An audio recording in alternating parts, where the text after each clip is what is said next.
Aloha, friends and family. All right, all right, all right. Let's do a take two. I was into take one, and for some reason the camera just stopped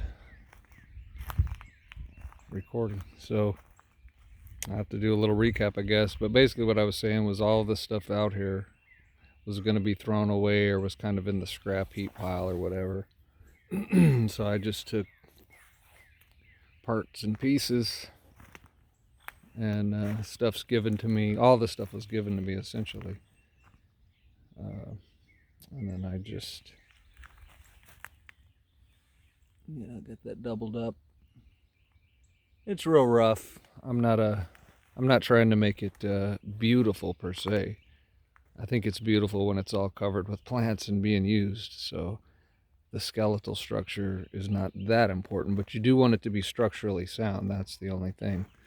So you can't. There's a lot of weight in this bed right here. Trust me, a lot of weight. And so for the middle, to keep the middle from just busting out, bending out, I just drove these T-wedges, T-sticks into the ground. And anyway, my neighbor's recently given me a couple of umbrellas. And so I was happy to install those because it gets pretty hot and sunny right out in here in the sitting area in the summer. So it'll be nice to catch some nice shade under here. And this one over here, the stick had broke, so it was a shorter umbrella, and I guess the wind destroyed the table that it was attached to. So my neighbor had it, and he saw me put this one up, and he said, "Man, I got another one." And I said, "Well, I'll put it up for sure if you don't want it." And he said, "Yeah, you can have it." And so what I did was I just drove a piece of PVC about a foot into the ground, and then repacked in the clay soil around it as I filled it. And then about halfway up, I strategically placed some brick pieces and some rocks and whatnot. And then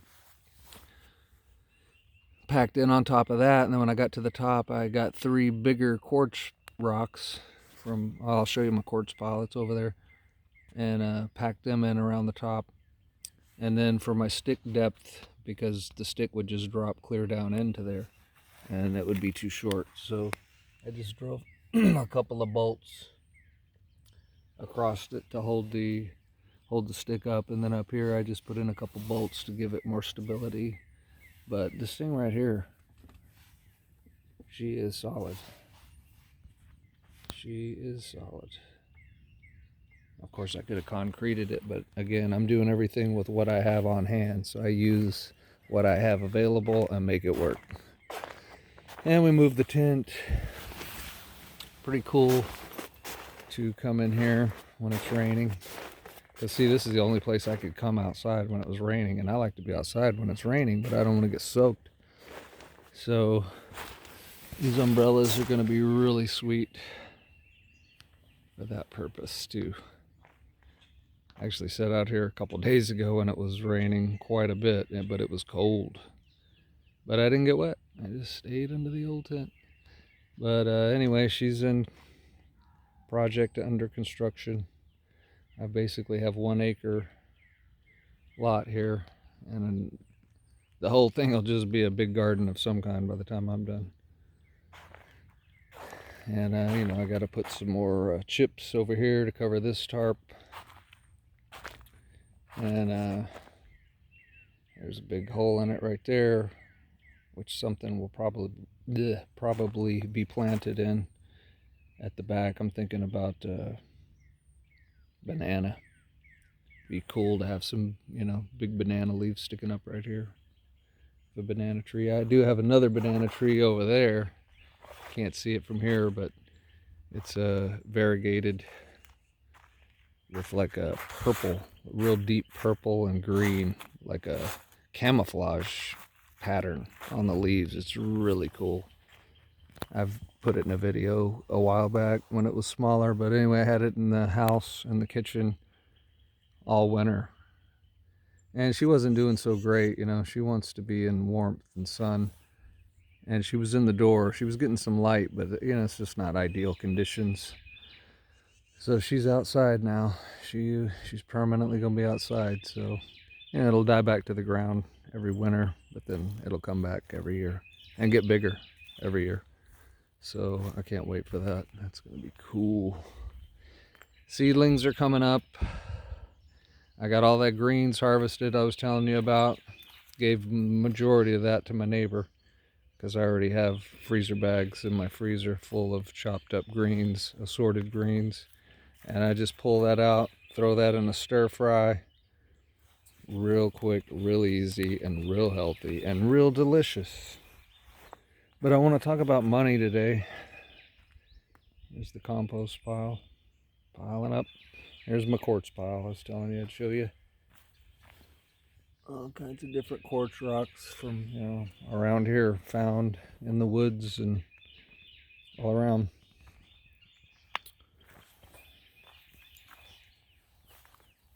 I don't really want to talk about money because it's a kind of a taboo subject. It's sort of like talking about religion or other things of that nature, controversial. And people are just uncomfortable, so uncomfortable with some topics that they don't want to talk about it, and they really don't want to hear nobody else talk about it either. So we have hang-ups, about certain things. But those hang-ups might be some of the very things that are holding us back. And so if we could power through that discomfort and go ahead and think about it and look at it and talk about it and make some possible changes and, change our thinking about it. And my thinking for many years of my life was I was about to cuss right there. I hate money. For many years, I hated it. And then I came to realize, well, I don't hate money. I hate what it's done to people. But then you say, well, wait a minute. So people are letting something else control how they are? And you're going to hate money for it? Because you don't want to just say, well, I hate the people. You know what I mean? You don't want to hate people, right? So we hate what it's done to people and what those people in turn have done to other people. And maybe those other people weren't going that route. Maybe those other people weren't fooled and conned into letting something else control them. But yet they still had to bear the punishment or bear the consequences when bad things happen because of the people that were becoming monsters willfully, consenting to becoming a monster.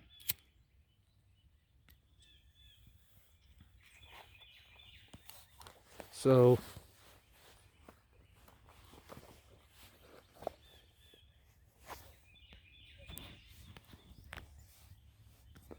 I don't want to repeat too many things, but in the digital space, you'll be able to have a lot more control over everything that has to do with money. Because let's use another word, value, instead of money.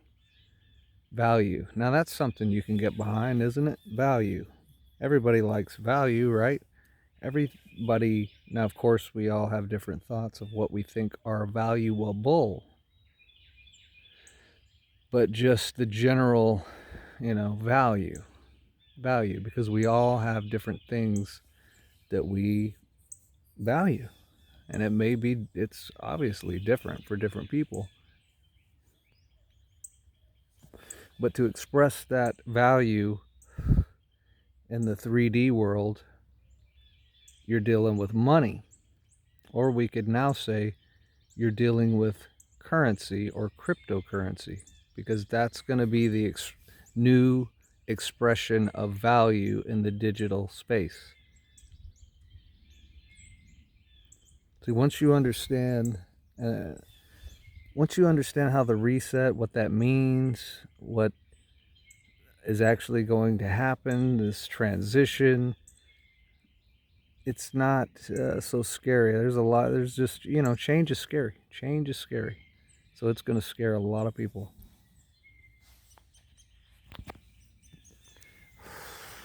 But once you have understanding, or better yet, understanding, you can navigate through it. You can navigate, not just, navigate through it and survive and, oh, you barely made it. Wow, wasn't that crazy? No, I'm talking about you navigate it through it fine. Your ship is unaffected by the storm for the most part, or it can be. It can be.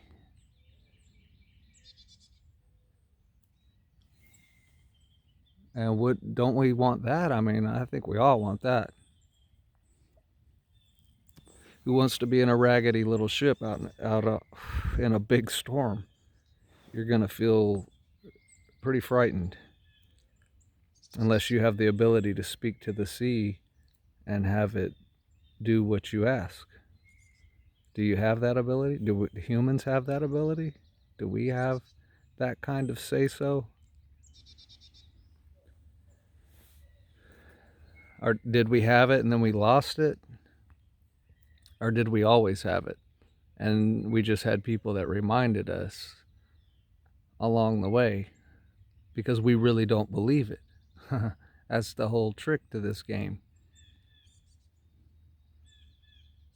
So we really don't believe the truly true things, but we do believe a bunch of stuff that is baseless and pretty much useless.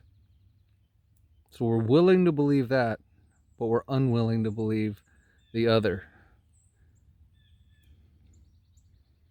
which points to we really don't, there's something within ourselves we're not believing in.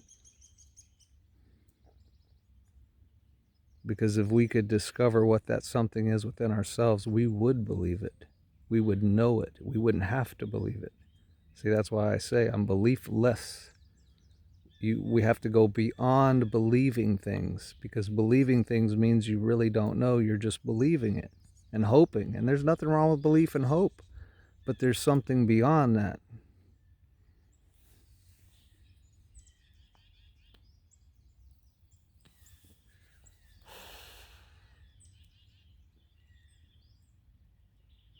And in this 3D world, we deal with money. So don't hate it, because you're holding yourself back by hating it. Any kind of hate of anything is holding us back. And that's controversial to say, I know, because there's some things that I could damn near pretty much tell you that I hate. There's things about this world that I hate, but I'm learning, no, don't hate it. See it for what it is. There's got to be a better word for hate, or maybe we just need to redefine the word hate. Because hate with a vindictive, I'm going to get you back, grudging hate, that kind of hate is going to do us no good. But to see something for what it is and truly be disgusted by what it does to people and the effect that it has on people, there is nothing wrong with that. Now, the Bible, if you were into that, calls something like that righteous anger. So there's nothing wrong with righteous anger. And when righteous anger wells up, you might flip some tables over from time to time. You might chase some people off. There's nothing wrong with that.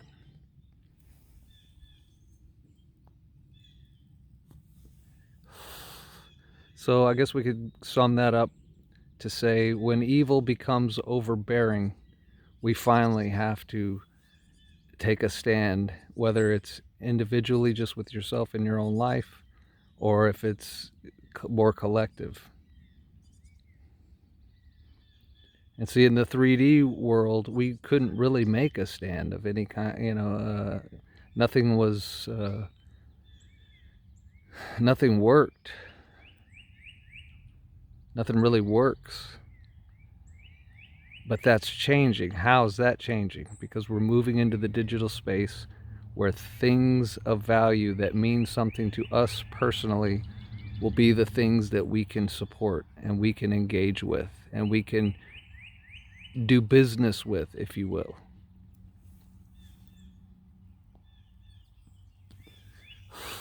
You're not going to have to go to the Nest and pay people off so that you can conduct your business, conduct your financial business.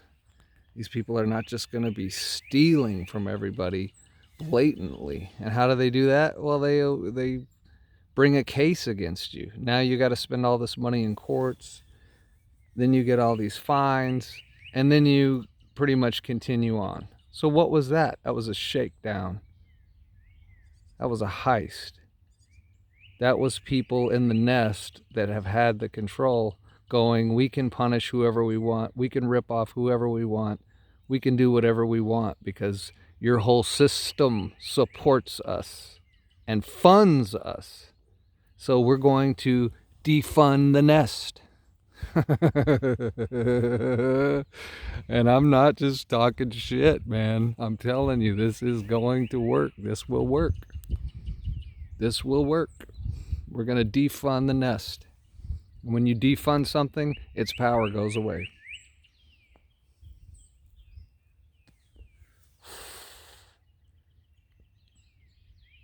They're not just going to disappear overnight.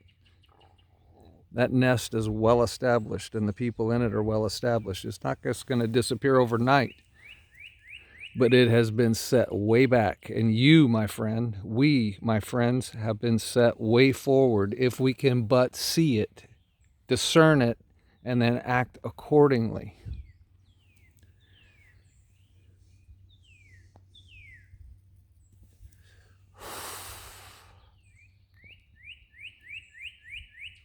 If you were to get a grip of wealth, don't you think that would change your life a lot? And don't you think with your higher thinking and your awakened consciousness and your thriving spirit that you could do some really great things in this world where a lot of bad things have been going on for so long that we're all sick of it?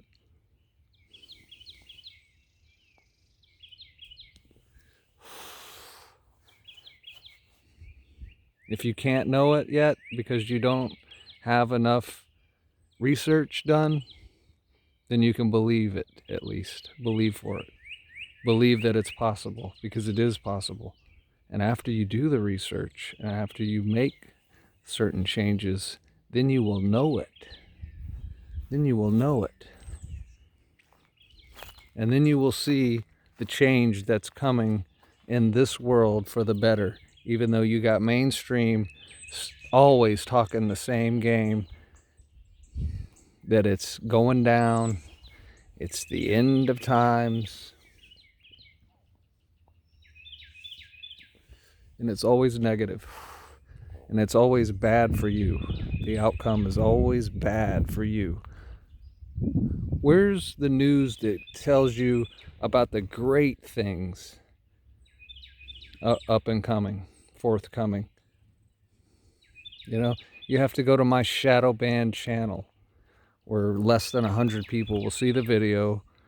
A few will like it. And that's it. And that's it. And I'm not trying to sell you anything. I don't make money on YouTube. I never tried to make money on YouTube. I'm not begging you to subscribe. When I start hearing all that stuff on channels, I start thinking, man,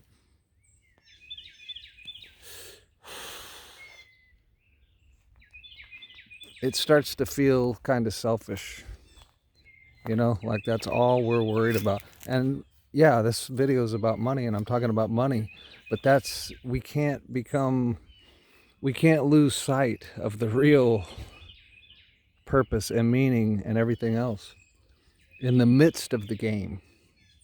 But see, we can't ignore the game. We can't just, you don't want those shitty little properties on the Monopoly board.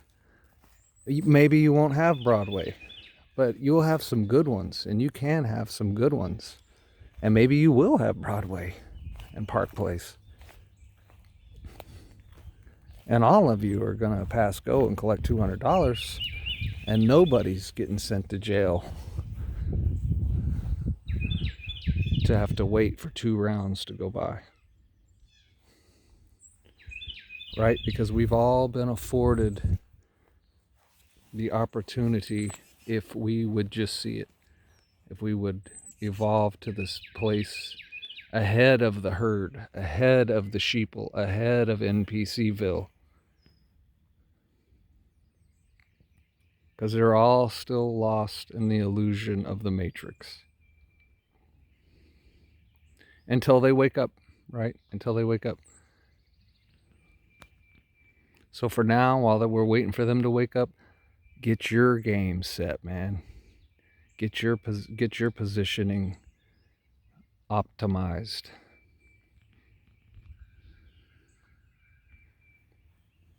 Get your tuning fork with Mother Nature in tune. Get you some XRP. Why not? I mean, if you got an extra $100 laying around, why would you not go get $100 worth of XRP? If it's going to be the digital global stable coin, essentially, you don't think it's going to be worth way more than $1, and you could still get it for under $1? Why is he shilling XRP so hard? Why is it always about XRP? Because it's going to give you the chance to do something you've never done. Personally, I could care less. Go buy a bunch of stuff with the $100. Do whatever you want. But I'm tuning you in to something that the masses are going to find out about later. You can think what you want, you can say what you want, but when you look back, if you're seeing this a year from now, you're going to be like, holy shit, man, this dude was on it. This dude was on it. And there's others. There's other people that see it and know it. Plenty of them, actually. But it's still fairly new because it's just coming to the masses. It's just coming to the mainstream. Anyway, XRP rose like 10 cents overnight. I think we're up to like 73 cents. I think we hit 75 cents. So it's not going to be under $1 for much longer. And see, it's much harder to turn, say you buy in at $1. In order to double your money, you need that to go to $2. That's a $1 move, right? But if you get in on something at 10 cents, 20 cents, you only need it to go to 40 cents or 20 cents to double your money. So you can extrapolate out. If it gets to $1, you're doing real damn good. If it gets to $2, you're doing even dammer good. And if it gets to 5, 10, 15 and up, you're doing great. And this is going way higher than that. So all you got to do is answer one if for yourself. One if. If XRP becomes essentially a global stablecoin for moving every kind of currency anywhere in seconds for really cheap, what do you think that coin would be worth? And it's being used like every day. It's fully functioning. It's going to be hundreds, then it's going to be in the thousands. Easily. If, right? Since it hasn't happened yet, we have to put it in the if category. If that happens. Does it look like that's going to happen? Sure does. Has it been happening already for years? Sure has. Infrastructure has been put in place. So if there is that proverbial switch, they're going to hit the switch and it's going to be functioning, you are crazy if you don't realize how much XRP is going to be worth. And you'll only look back later and say, yep, he was right on it. Right on it. And telling everybody about it that he would listen. Nobody will really listen these days much, but and you get shadow banned, and then if I said the wrong thing in this video, they'll just take it down. They'll just say, you can't show that to people. What are you, crazy? You can't talk like that. What are you, nuts? What are you, a conspiracy theorist? I love it. I love it. I love it. I love it. And I love you. And I will see you on the next one. My beautiful friends and family.